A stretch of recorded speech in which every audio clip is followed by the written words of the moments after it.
Bonjour tout le monde, comme prévu, je vais vous parler dans cette vidéo de la bactérie responsable de la maladie de Lyme. Ce qu'il faut savoir, c'est que cette maladie est considérée comme faisant partie des maladies infectieuses parce que causée par la bactérie. Donc la bactérie, c'est la Borrelia. Ça, c'est le genre. Elle fait partie en fait des familles spirochètes. Ça va nous donner surtout une information sur sa structure, donc longue et en spirale. Et le docteur Perron, qui est un grand spécialiste pardon, des maladies infectieuses, parle de capacité à se rendre invisible. En fait, de sa structure, elle a la capacité, par exemple, de se mettre en rond ou plus ou moins en boule et d'être moins détectable en fait par le système immunitaire. Elle peut aussi, du coup, de par sa structure et de son comportement, rester endormie et attendre que le système immunitaire soit moins efficace pour se réveiller et pour pouvoir proliférer.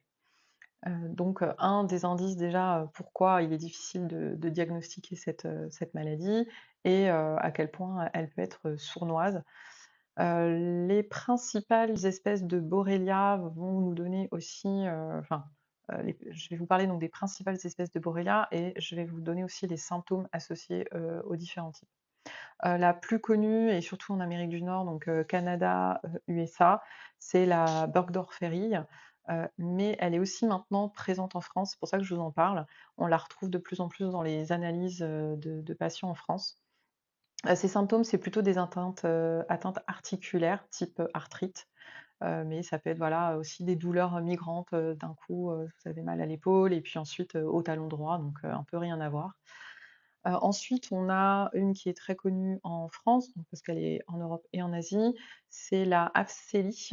Elle, en termes de symptômes, on est plus sur de l'atteinte cutanée chronique, par exemple, l'acrodermatite chronique atrophiante.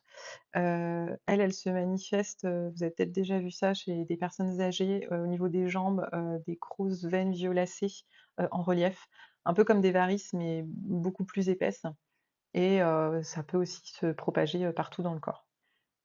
Donc ça, c'est un des exemples. Il y en a plein d'autres, hein, concernant, la peau. Après, on a la Guarini, donc elle toujours présente aussi en France, donc Europe, Asie, et elle, c'est surtout des atteintes neurologiques, qui peut aller donc sur, la partie, système, nerveux, mais qui peut aussi engendrer, des problèmes, psychiatriques.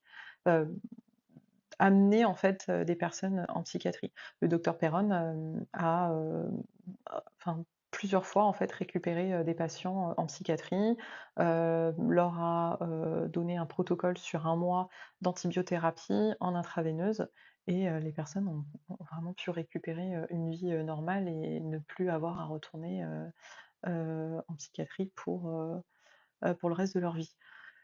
On a ensuite une variante de Guarini, donc pareil, ça sera aussi des atteintes neurologiques, je vous donne juste le nom, pour vous, c'est, Bavariensis. C'est pas exactement les mêmes symptômes, il y a une petite différence, mais en tout cas, on est quand même sur le système nerveux. Ensuite, on en a 3 autres moins connus et on a moins de retours, moins d'études, donc j'ai pas, toutes les infos, importantes comme, sur les 3 premières. On a donc la Spielmanie, donc moins fréquente et plutôt, en Europe. Heu, Pareil, donc elle va causer des symptômes, similaires, à Sphélie et Guarini. Après, on a la Mayoni, donc elle a été découverte, récemment en fait en Amérique du Nord.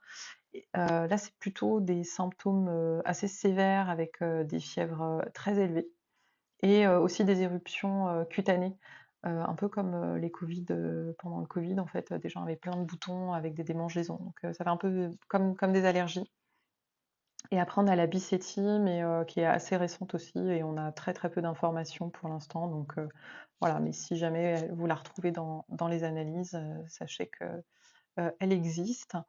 Et de toute façon, quand vous faites des analyses, en fait, vous avez, tous les types de Borrelia, avec, les quantités, retrouvées en fait, lors des analyses.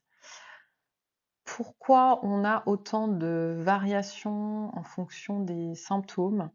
C'est justement parce qu'on a plusieurs types de Borrelia et qu'en plus on peut avoir, tous ces types en même temps. Hem, donc ce qui fait que ça fait vraiment un flou et au niveau, pour poser un diagnostic puisque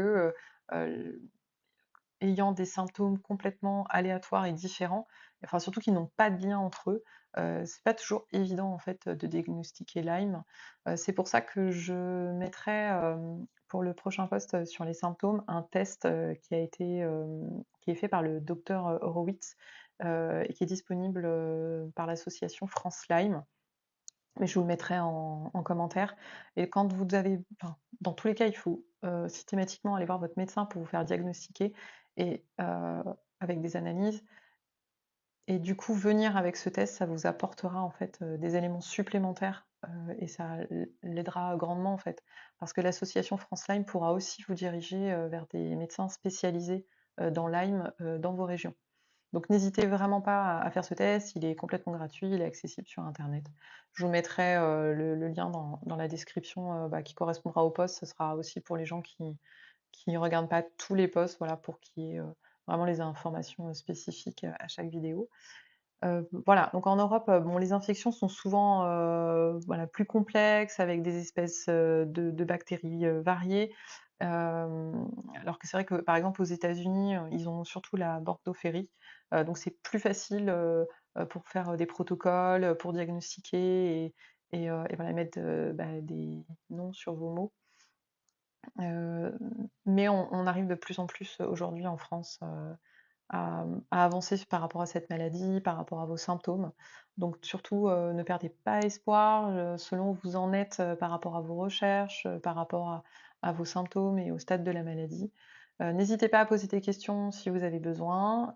J'essaierai donc de vous poster au plus rapidement la prochaine vidéo la semaine prochaine donc sur les analyses en laboratoire, celles qui existent et celles qui sont plus ou moins à faire selon le stade de la maladie. Je vous dis à très vite et prenez soin de vous. À bientôt.